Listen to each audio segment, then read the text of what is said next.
بسم اللہ الرحمن الرحیم۔ السلام علیکم ڈیلی نائٹ اسٹوری کے پیارے دوستو، کیسے ہیں آپ سب لوگ؟ امید کرتے ہیں آپ سب لوگ خیریت سے ہوں گے۔ دوستو، آج کا واقعہ سننے سے پہلے آپ سے ریکویسٹ ہے کہ آپ اس واقعہ کو شروع سے لے کے آخر تک ضرور سنیں، اور اگر آپ ہمارے چینل پر نئے ہیں تو پلیز چینل کو سبسکرائب کر دیں اور کمنٹ کر کے اپنی رائے کا اظہار ضرور کریں، شکریہ۔ ابو محمد عبداللہ جیائی ایک اور واقعہ بیان کرتے ہیں کہ اہل بغداد کی ایک جماعت علم فقہ میں مشغول تھی۔ جب اناج کٹنے کے دن آتے تو وہ یعقوبہ گاؤں میں جاتے اور لوگ انہیں کچھ اناج دے دیتے۔ ایک بار میں بھی ان کے ساتھ اناج لینے گیا تھا۔ اس گاؤں میں شریف یعقوبی رحمۃ اللہ تعالی علیہ ایک زاہد بزرگ رہتے تھے۔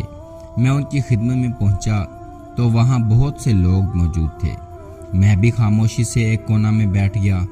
شیخ مختلف موضوع پر گفتگو کرتے رہے اور لوگ اپنی ذہانت کے مطابق سمجھتے رہے۔ وہ بات سیدھی کرتے تھے اور یہی ان کا کمال تھا۔ آخر مجلس ختم ہوئی، لوگ چلے گئے مگر میں کھڑا رہا۔ شیخ نے کہا، کیا کوئی سوال باقی رہ گیا ہے؟ اور بیٹھنے کو کہا۔ میں نے کہا، میں نے آپ کی تقریر سنی ہے، مجھے کوئی خاص بات بتائیے۔ انہوں نے غور سے میری طرف دیکھا اور پرجلال لہجے میں کہا، طالبان حق کسی غیر کے آگے ہاتھ نہیں پھیلاتے۔ یہ سن کر میں کانپ اٹھا اور مجھے یوں محسوس ہوا جیسے یعقوبی رحمۃ اللہ تعالی علیہ پر میرے اس گاؤں میں آنے کا مقصد ظاہر ہو گیا ہے۔ میں ان کی نصیحت کے بعد نہ کسی مقام پر گیا نہ کسی سے سوال کیا۔ شیخ عبدالقادر جیلانی رحمۃ اللہ تعالی علیہ فرماتے ہیں کہ میں نے علم حاصل کرنے میں جتنے فاقے سہے اور محنت کی، اس کی توفیق اللہ کی طرف سے عطا ہوئی تھی، ورنہ میں اس اہل نہ تھا کہ اس آزمائش میں پورا اتر سکتا۔ آخر 496 ہجری میں علم قرات، تفسیر، حدیث، فقہ، کلام، لغت، ادب، نحو، عروض، مناظرہ، تاریخ اور علم انصاف 26 سال کی عمر میں مکمل کر لیے اور فتویٰ دینا شروع کیا۔ اس پر علماء بغداد میں ہلچل مچ گئی اور مخالفت شروع ہوئی کہ ایک 26 سالہ نوجوان بغیر اجازت نامہ فتویٰ دینے کا مجاز نہیں۔ اس پر طرفین کے اصرار پر امتحان کی نوبت آئی۔ علماء بغداد جمع ہوئے۔ سید عبدالقادر جیلانی رحمۃ اللہ تعالی علیہ حاضر تھے، مگر علماء سے کوئی سوال نہ بن پڑتا تھا۔ آخر علماء نے معذرت کی اور سید عبدالقادر جیلانی رحمۃ اللہ تعالی علیہ انہیں یہ کہتے ہوئے اٹھ کھڑے ہوئے کہ مجھے آپ سے کوئی گلہ نہیں، علم اللہ کی عطا ہے، جسے چاہتا ہے وہ عطا کر دیتا ہے۔ میں نے آپ کو معاف کیا، اور وہ پھر ویرانوں کو نکل گئے۔ علماء بغداد اب معتدل دل و دماغ سے سوچ رہے تھے۔ شیخ ابو سعود احمد آپ کا ایک واقعہ بیان کرتے ہیں کہ آپ 25 سال عراق کے ویرانوں اور جنگلوں میں پھرتے رہے۔ ان دنوں رجال افیب اور جنوں کو آپ علم طریقت سکھایا کرتے تھے۔ آپ نے جس سے ایک لفظ بھی سیکھا اسے استاد جانا، اس لیے آپ کے اساتذہ کی تعداد ہزاروں میں ہے۔ آپ نے طریقت کی تعلیم حماد بن مسلم سے حاصل کی، جن سے آپ کے شبہات دور ہوئے۔ آخر ابو سعید مبارک مخرمی رحمۃ اللہ تعالی علیہ کی خدمت میں حاضر ہوئے، جو امام احمد بن حنبل رحمۃ اللہ تعالی علیہ کے مکتب فکر سے تعلق رکھتے تھے اور انہی کے حکم پر گوشہ نشین ہوئے۔ اس سے پہلے آپ بغداد کے مسلمانوں کی حالت دیکھ کر بیزار تھے اور اکثر ویرانوں میں جا کر رہا کرتے تھے۔ وہیں وہ بڑے بڑے مجاہدوں سے گزرے اور اللہ تعالیٰ نے انہیں شیطان کے حملوں سے صاف بچایا۔ ملک سنجر اور خلیفہ مسترشد کے جنگ و جدال امت مسلمہ کو زوال پذیر کر رہے تھے۔ علماء شاہی درباروں کے خوش آمدی ہو کر رہ گئے تھے۔ خدا کے ڈر کی بجائے انہیں دولت لوٹنے اور عیش و آرام کرنے سے واسطہ تھا۔ یہ شعار سید عبدالقادر جیلانی رحمۃ اللہ تعالی علیہ جیسے موحد آدمیوں کے لیے بڑے کرب کی وجہ تھی، جس کی بنا پر وہ ویرانوں کو ترجیح دیتے، مگر ابو سعید مبارک مخرمی رحمۃ اللہ تعالی علیہ کے حکم نے انہیں گوشہ نشین بنا دیا۔ آخر اس گوشہ نشین سے تنگ آ کر پھر ویرانوں کو لوٹ جانا چاہتے تھے کہ حضور کریم صلی اللہ علیہ وآلہ وسلم رات کو خواب میں آئے اور کہا، عبدالقادر تم منہ کیوں نہیں کھولتے؟ جواباً عرض کیا، میں عجمی ہوں، عرب کے سامنے میری کیا وقت؟ آپ نے فرمایا، منہ کھول۔ آپ نے منہ کھول دیا اور حضور کریم صلی اللہ علیہ وآلہ وسلم نے 7 بار اپنا لعاب دہن ان کے منہ میں ڈالا، جس سے آپ کا کلام بااثر ہو گیا اور ہزاروں کے مجمع میں آپ تقریر فرمایا کرتے۔ کہتے ہیں کہ مردان غیب اور جنات بھی آپ کے واعظ میں شامل ہوتے، بلکہ روایت ہے کہ ہزارہ جن آپ کے ہاتھ پر بیعت ہو چکے تھے، اور یہ سب سعادت حضور کریم صلی اللہ علیہ وآلہ وسلم کے عطا کردہ فیض سے حاصل ہوئی۔ آپ خود کہتے ہیں کہ میرے استاد قاضی ابو سعید مبارک مخرمی رحمۃ اللہ تعالی نے مجھے کھانا اپنے ہاتھ سے اس وقت بھی کھلایا تھا جب میں برج اجمی میں کئی دنوں سے بھوکا تھا، مگر بیعت ہوتے وقت سادہ غذا جو انہوں نے اپنے ہاتھ سے کھلائی تھی اس کا مزہ ہی کچھ اور تھا جو میں کبھی بھول نہیں سکتا۔ اس کے بعد خرقہ ولایت دیا اور کہا یہ وہی خرقہ ہے جو حضور کریم صلی اللہ علیہ وآلہ وسلم نے علی رضی اللہ تعالیٰ عنہ کو دیا۔ پھر ان سے حسن بصری رحمۃ اللہ تعالیٰ علیہ کو ملا، پھر حبیب اجمی، حضرت داؤد طائی رحمۃ اللہ تعالیٰ علیہ، حضرت شیخ معروف خرقی رحمۃ اللہ تعالیٰ علیہ، حضرت سرئی سکتی رحمۃ اللہ تعالیٰ علیہ، حضرت جنید بغدادی رحمۃ اللہ تعالیٰ علیہ، حضرت شیخ ابو بکر شبلی رحمۃ اللہ تعالیٰ علیہ، حضرت ابو الفضل عبد الواحد تمیمی رحمۃ اللہ تعالیٰ علیہ، حضرت شیخ ترتوسی رحمۃ اللہ تعالیٰ علیہ، حضرت شیخ ابو الحسن علی رحمۃ اللہ تعالیٰ علیہ، قاضی ابو سعید مبارک مخرمی رحمۃ اللہ تعالیٰ علیہ تک پہنچا اور میں آپ کو دے رہا ہوں۔ ایک دفعہ آپ حج بیت اللہ کے لیے روانہ ہوئے، جب آپ منارہ ام القرون کے قریب پہنچے تو آپ کی ملاقات شیخ عدی بن مساکر رحمۃ اللہ تعالیٰ سے ہوئی۔ وہ بھی اس وقت جوان تھے۔ انہوں نے پوچھا آپ کہاں جا رہے ہیں؟ آپ نے بتایا حج کو جا رہا ہوں۔ انہوں نے کہا کیا میں بھی ساتھ چل سکتا ہوں؟ کہنے لگے بصد شوق چلیے۔ پھر ان دونوں کی ملاقات ایک روز ایک برقع پوش حبشی لڑکی سے ہو گئی۔ وہ کمزور سی لڑکی تھی۔ شیخ عبد القادر جیلانی رحمۃ اللہ تعالیٰ علیہ کی طرف دیکھ کر کہنے لگی آپ نے مجھے بہت تھکا دیا ہے۔ وہ پوچھنے لگے کیسے؟ کہنے لگی ابھی میں بلاد حبشہ میں تھی، اس وقت مشاہدہ ہوا کہ اللہ نے آپ کے دل پر تجلی کی ہے اور وہ فضل و کرم کیا ہے جو کسی دوسرے پر نہیں، اس لیے مجھے ملاقات کا شوق ہوا۔ شیخ عبد القادر رحمۃ اللہ تعالیٰ علیہ اور عدی رحمۃ اللہ تعالیٰ علیہ دونوں اس لڑکی کی بات سن رہے تھے۔ وہ کہنے لگی میرا خیال ہے کہ میں آج آپ کے ساتھ رہوں اور آپ کے ساتھ روزہ افطار کروں۔ انہوں نے کہا بسا شوق ساتھ رہیں۔ پھر لڑکی ایک طرف اور یہ دونوں ایک طرف چلے گئے اور افطاری کے وقت ایک مقام پر اکٹھے ہو گئے۔ ہم دونوں حیران تھے کہ افطار کا وہاں کوئی سامان نہ تھا، مگر وہ لڑکی اطمینان سے بیٹھی تھی۔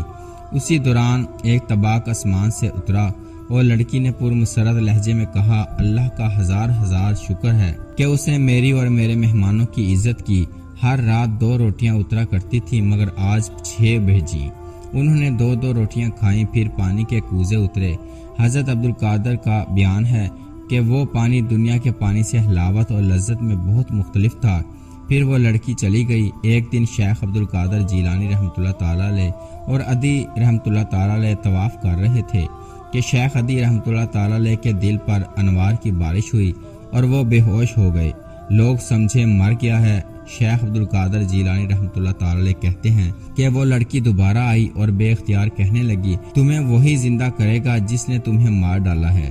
پاک ہے وہ ذات کہ جس کی تجلی کے سامنے کوئی چیز باقی نہیں رہ سکتی جب تک کہ وہ خود اسے برقرار نہ رکھنا چاہے۔ پھر یہ لڑکی حضرت عبد القادر رحمۃ اللہ تعالیٰ علیہ سے مخاطب ہوئی اے نوجوان، میں نہیں جانتی آئندہ تیرا کیا مرتبہ ہوگا۔ اس وقت تو میری آنکھیں بس اتنا دیکھ رہی ہیں کہ تیرے چاروں طرف ایک نورانی خیمہ ہے اور آسمان تک تمہیں فرشتوں نے گھیر رکھا ہے اور اولیاء کی نظریں اپنے اپنے مقامات پر تیری طرف لگی ہوئی ہیں اور سب کے سب خواہش مند ہیں کہ تیری ذات سے انہیں فیض حاصل ہو۔